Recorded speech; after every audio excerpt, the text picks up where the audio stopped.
Yeah, can even do a video. Well, ladies and gentlemen, you are welcome to this great and historic occasion, and many of us have to travel all the way from Dundalk and from Dublin and wherever to be here. That is to tell you how important this event is to us. Paramountly speaking, the issue I'm about to speak about is about the direct provisions for asylum seekers in Ireland.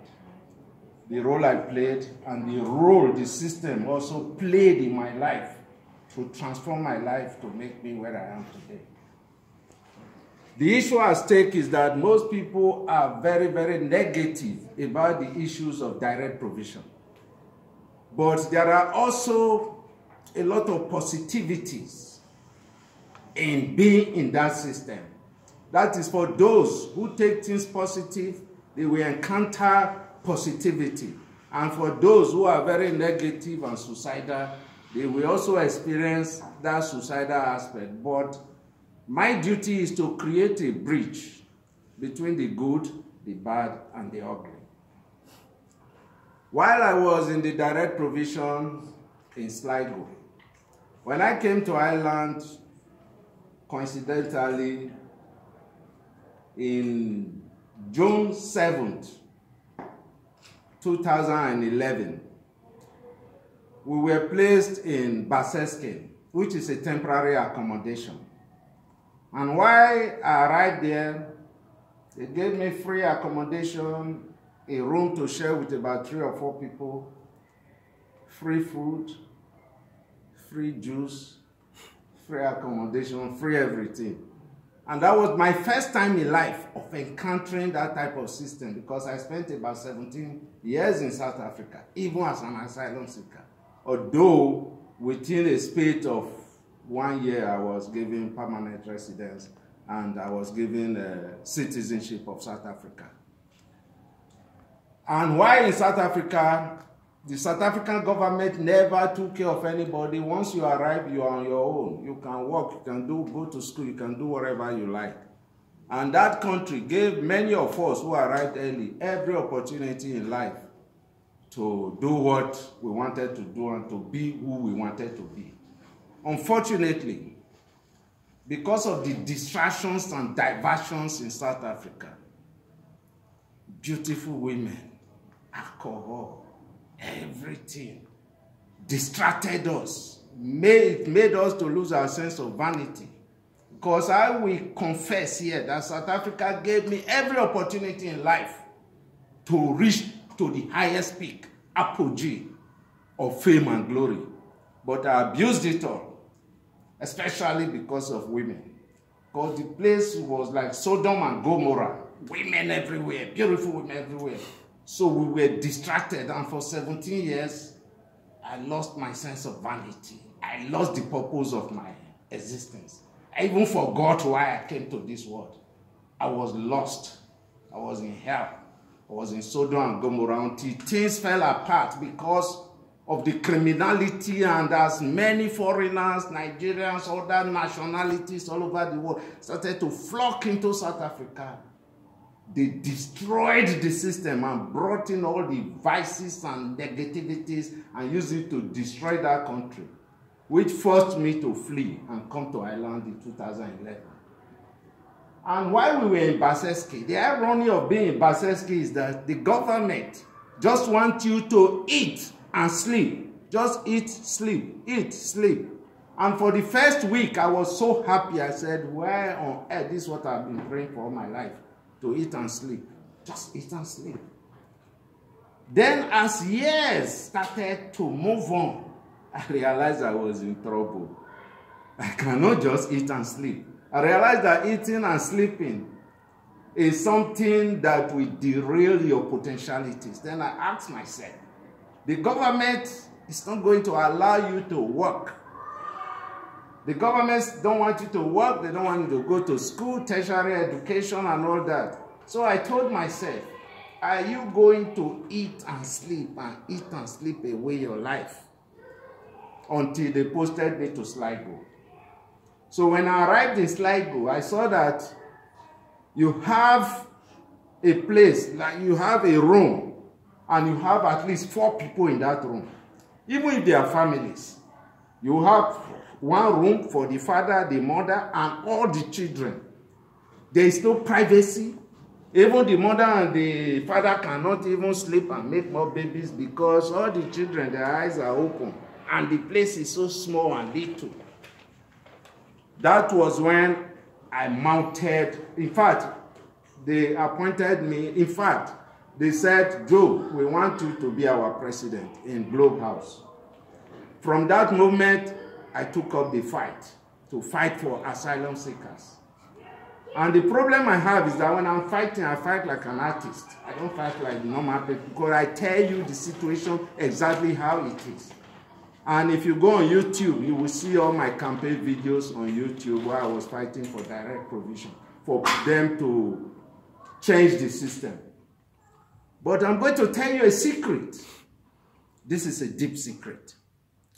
When I now joined with the Irish Refugee Council, we formed a group called Irish Refugee Core Group.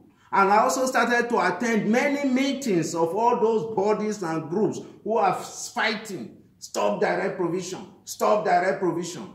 I realized one thing, that they were not fighting for the people in the hostel. They were fighting for their funding. What they needed was continuity. So every year they keep saying, fight direct provision, stop direct provision, stop. They really don't care. They're just interested in their funding. And also I realized one thing.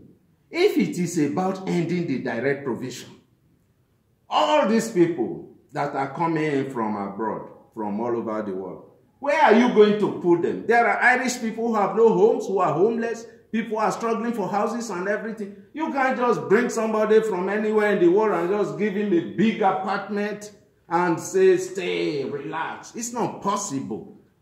Then I realized that the issue with the direct provision system is not about end direct provision.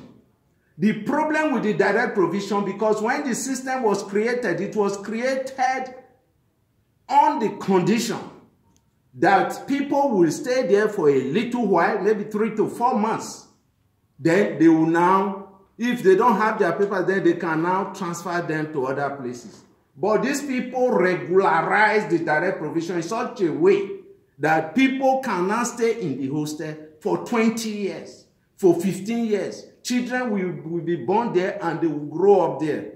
And nobody was talking about this. Then when I went for the fight, I told them, when I was now a member of the working group set up by the Justice Department to find out solutions to these problems.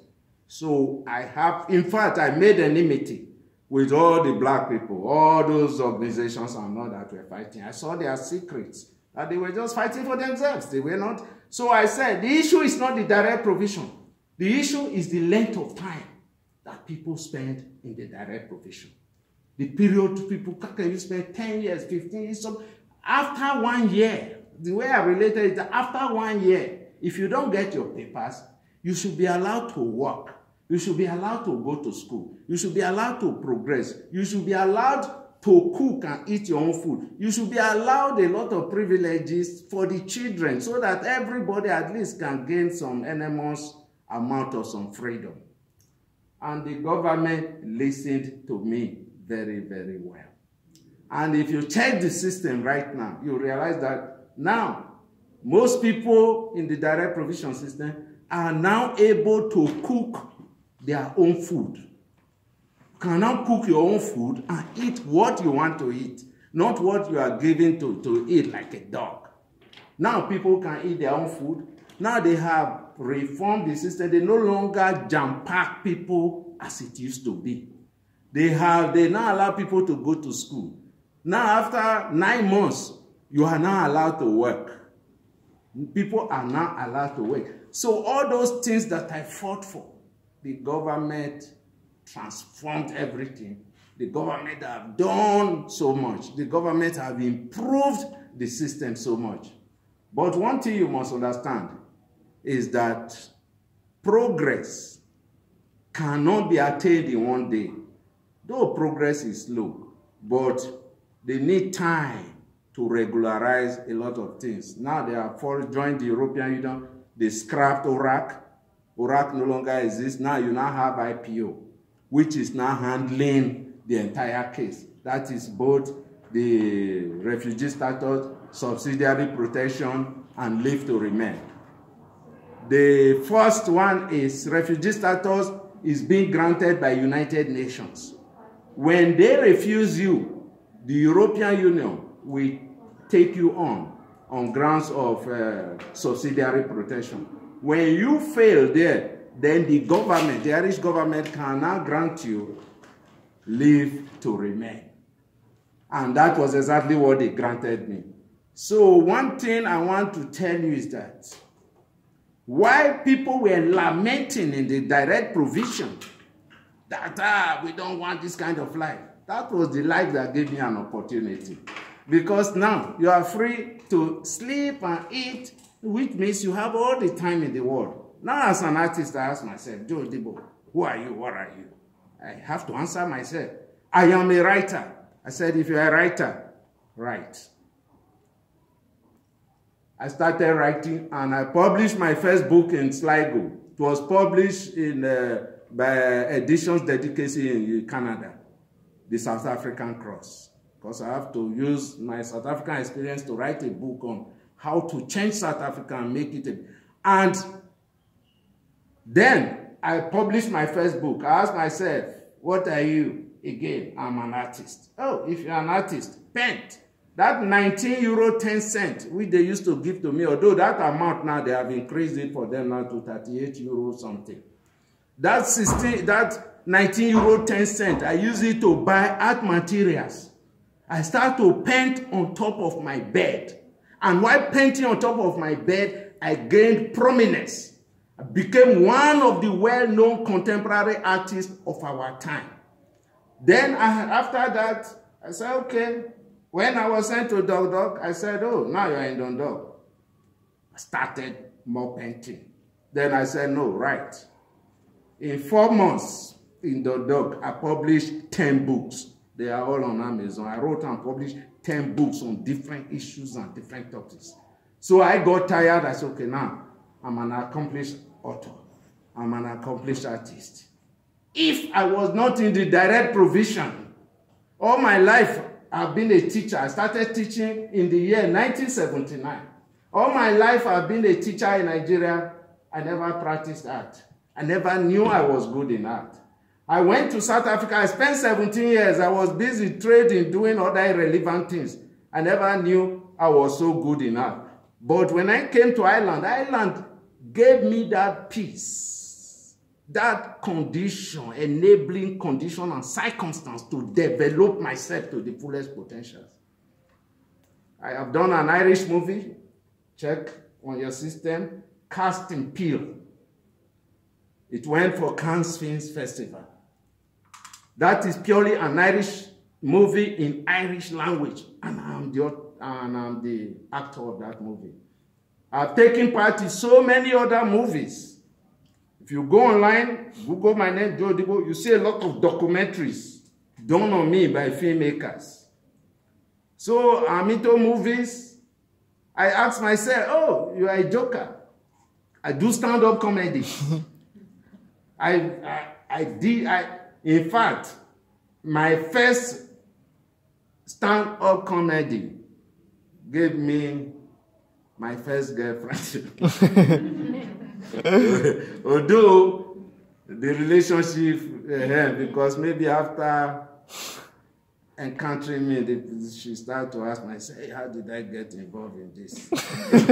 Then help her to go her own way. Because she was a white lady. Said, you were just like my father.